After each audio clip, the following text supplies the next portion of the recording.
Welcome to this tutorial on unsigned types in Kotlin. In this video, we'll explore 4 special integer types: UInt, ULong, UByte, and UShort. These types are powerful tools for working with non-negative numbers and have specific use cases in modern Kotlin development. Let's dive in and understand how they work. Unsigned types represent only non-negative integers, meaning they can hold 0 and positive values, but never negative numbers. Unlike regular signed integers, unsigned types use their entire bit range for positive values. For example, a regular signed int ranges from negative 2,147,000,000 to positive 2,147,000,000. But an unsigned UInt ranges from 0 all the way up to 4,294,000,000. This doubles the maximum positive value by eliminating the negative range. Kotlin provides 4 unsigned integer types. UByte is an 8-bit type that ranges from 0 to 255. UShort is a 16-bit type ranging from 0 to 65,535. UInt is a 32-bit type that can hold values from 0 to over 4 billion. And ULong is a 64-bit type with a massive range from 0 to over 18 quintillion. Each type offers progressively more storage capacity for larger positive numbers. Creating unsigned values is straightforward. You use the lowercase u suffix for UInt and UShort types, and UL suffix for ULong values.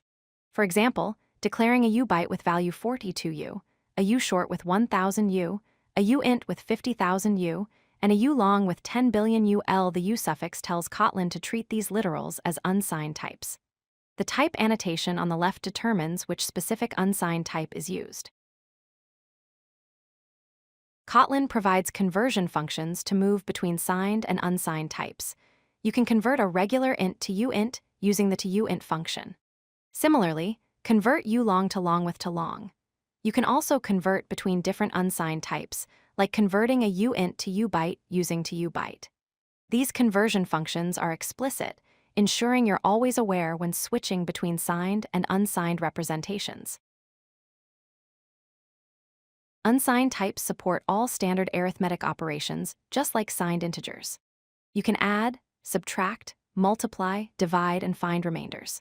For example, adding 100u and 50u gives 150u, subtracting gives 50u, multiplication produces 5000u, division yields 2u, and the modulo operation returns 0u. All arithmetic operators work naturally with unsigned values, maintaining the unsigned type in the result. Kotlin provides specialized array types for unsigned integers. You can create a UInt array using UInt array of with unsigned values. Similarly, UByte array uses UByte array of, and ULong array uses ULong array of.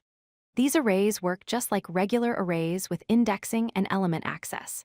The specialized array types provide efficient storage without boxing overhead, making them ideal for processing large collections of unsigned data.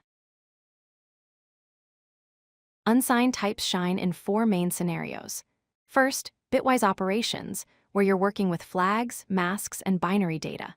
Second, interoperability with C and C++ libraries that use unsigned types in their interfaces. Third, when you need extended positive range without negative values, effectively doubling your capacity. And fourth, low-level programming tasks like handling memory addresses and communicating with hardware. Use unsigned types when the domain guarantees non-negative values, and these specific benefits apply. If you like this video, hit that like button and don't forget to subscribe. Visit codelucky.com for more such useful content.